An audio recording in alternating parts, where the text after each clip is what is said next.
하나님의 말씀 같이 찾도록 하겠습니다. 이사야 13장 말씀입니다.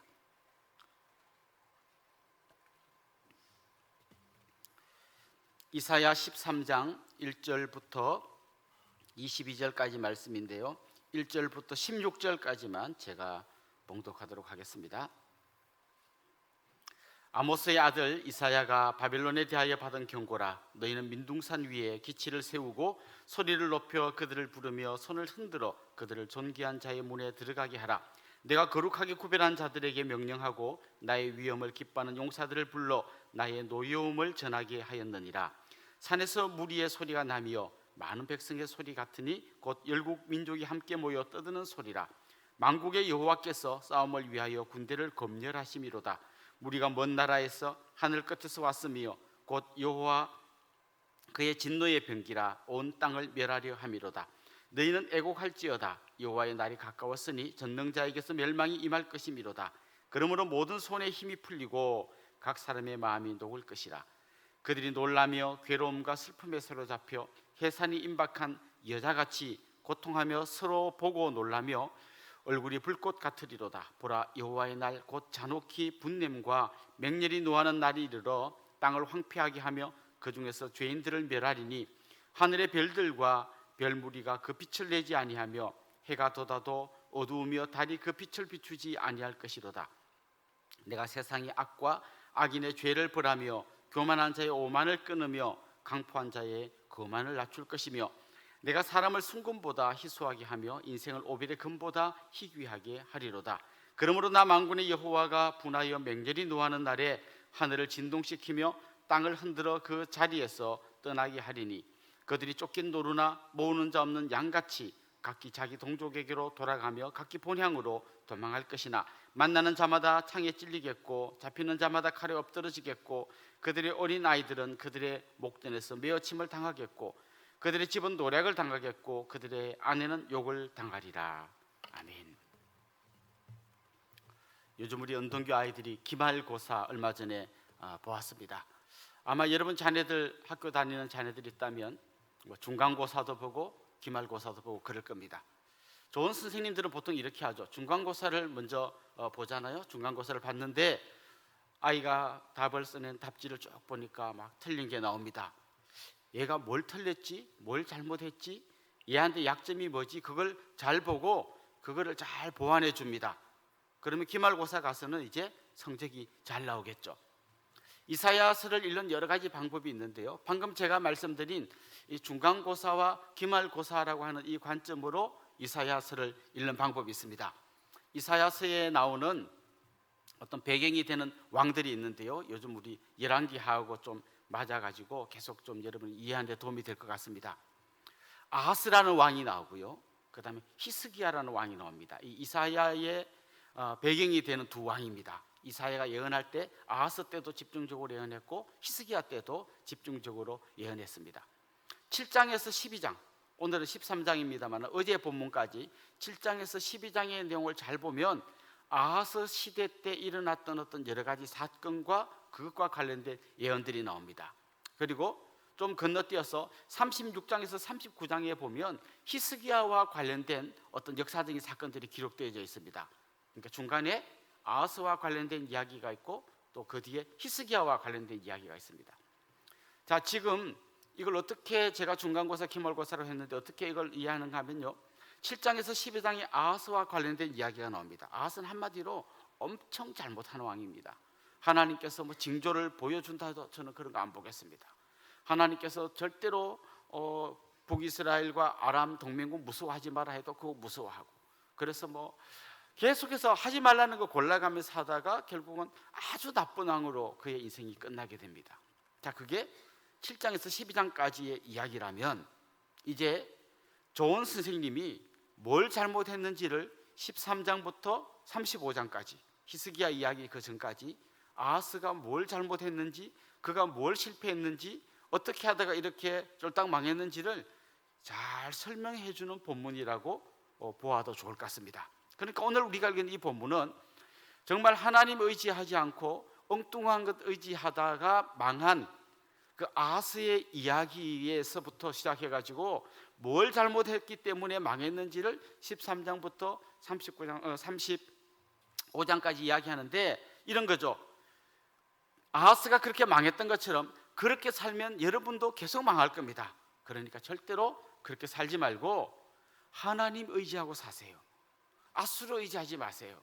다른 강한 나라 붙들려고 하지 말고 하나님 붙드세요. 그 이야기가 이제부터 계속해서 나오는 이야기의 중심 주제입니다. 그러니까 오늘 본문의 주제도 당연하게 뭘까요? 하나님 의지해야 됩니다. 딴 거 의지하면 전부 다 헛된 것입니다. 이거를 이야기해 주는 본문이라고 할 수 있습니다. 오늘 본문에 보면 바벨론의 심판에 대해서 이야기하고 있습니다.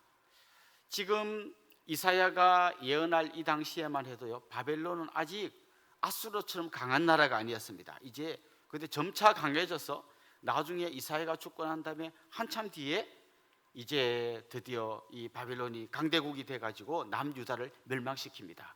그 이야기가 사실 미리 이제 예언적 성격으로 지금 이렇게 나오는 거죠.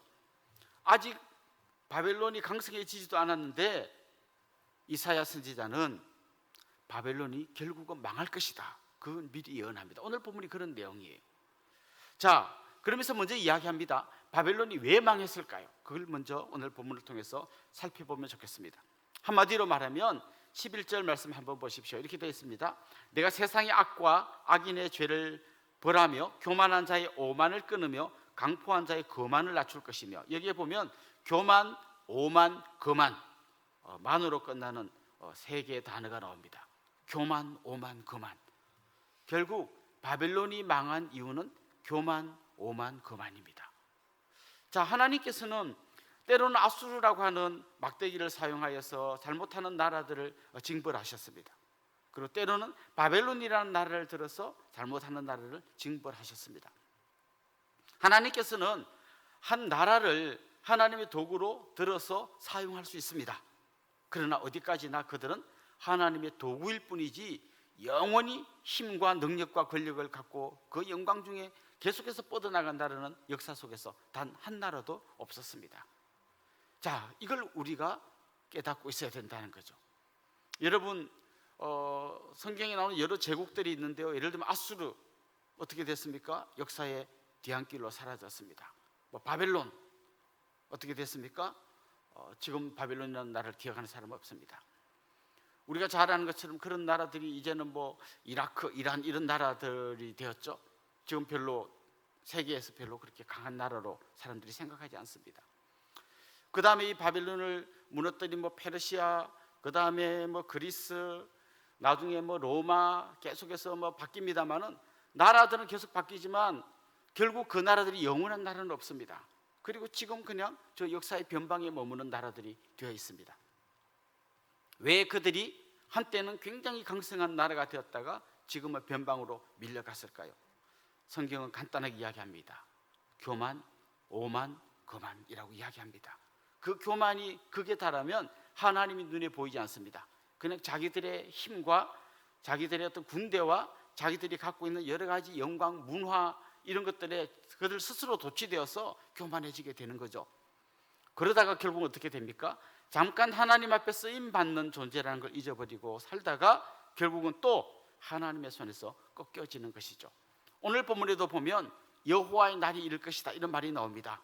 결국 우리 주님 다시 오시는 날 모든 나라들이, 모든 왕들이 다 심판받게 될 것입니다.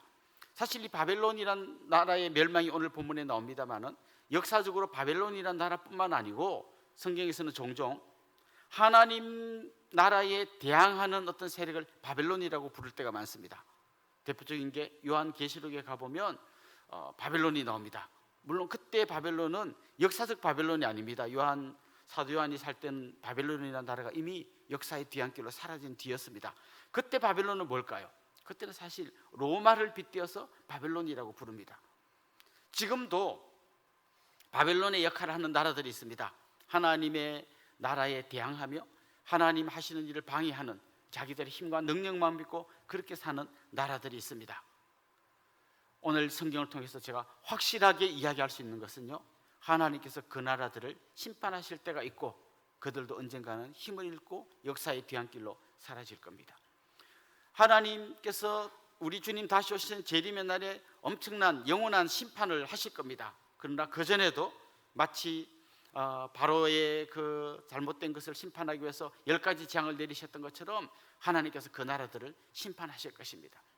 그러니까 우리는 어떤 한 나라를 절대적으로 바라볼 필요가 없고, 정말 저 나라들도 잠깐 하나님께 쓰임 받지만 교만하고 거만하고 오만할 때 하나님께서 심판하실 것이다, 이런 눈으로 보는 게 좋을 것입니다. 자, 나라만 그럴까요? 우리 개인도 마찬가지입니다. 여러분에게 주신 여러 가지 선물들이 있습니다. 어떤 사람에게는 뛰어난 두뇌를 주셨습니다. 어떤 사람에게는 재물을 주셨습니다. 또 어떤 사람에게는 건강을 주셨습니다. 어떤 사람에게는 남들이 갖고 있지 못한 특별한 여러 가지들을 주셨습니다. 우리 그걸 하나님 주신 선물을 가지고 하나님께서 원하시는 삶을 살아가는 거예요. 우리가 하나님의 손에 붙들린 하나의 막대기처럼 쓰임 받는 거예요. 그런데 착각하면 어떻게 될까요?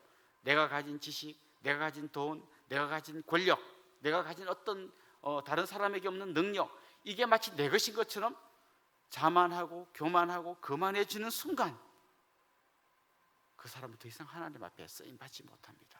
그래서 우리는 날마다 하나님 앞에 나올 때 하나님 저를 겸손하게 낮추어 주시고 내가 어떤 존재인지를 정확히 보게 해주시고, 그렇지만 하나님 앞에서 귀하게 쓰임받는 존재가 되게 해주십시오. 날마다 그렇게 하나님 앞에 나와서 엎드려 하는 것입니다. 하나님께서 교만한 나라를 꺾으실 뿐 아니라 교만한 사람도 꺾으시기 때문입니다. 자칫 우리가 교만해지면 그냥 휴지처럼 나뒹굴게 되는 날이 오게 됩니다. 사실 우리 주위를 한번 가만히 돌아보십시오. 정말 훌륭하게 존경받던 사람들이 순식간에 넘어지는 장면들을 많이 봅니다. 심지어 목회자들 중에도 그런 사람들이 있습니다. 누구도 그런 사람을 보고 이렇게 함부로 손가락질 할 수 없습니다. 왜냐하면 우리도 언제든지 그렇게 될 수 있는 존재이기 때문입니다. 끊임없이 하나님 앞에 겸손하게, 하나님이 도우시지 않으면 저는 아무것도 할 수 없습니다. 하나님이 저를 지키시지 않으면 저는 한순간에 넘어집니다.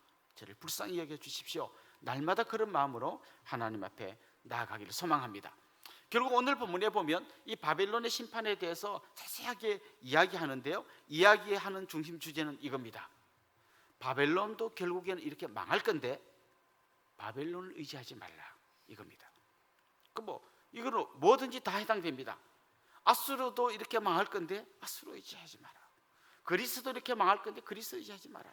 로마도 결국 망할 건데 로마 의지해가지고 너희들 살지 못한다. 미국도 언젠가는 교만하면 망할 수 있고, 중국도 망할 수 있고, 러시아도 망할 수 있고, 우리도 망할 수 있다. 그러니 사람 의지하지 말고 하나님 의지해라. 이게 오늘 본문의 중심 주제입니다. 여러분 누구를 의지하고 있습니까? 우리 이번 앞에 주일날도 그런 설교를 했습니다만은 내 주위에 정말 내가 잘 아는 어떤 권력자, 당연히 의지하다가는 그 사람도 넘어지고 나도 넘어질 수 있습니다. 내 주위에 누구 좀 돈 많은 누구 한순간에 다 없어질 수 있습니다. 우리가 믿고 의지할 분은 오직 한 분, 하나님밖에 없습니다. 하나님, 아까 우리 불렀던 찬송처럼 손 들고 하나님 앞에 나아갑니다. 불쌍히 여겨주시고 오직 하나님 한 번 붙들고 살아가는 사람 되게 해주십시오. 그렇게 기도하며 나아갈 수 있기를 주님의 이름으로 축원합니다.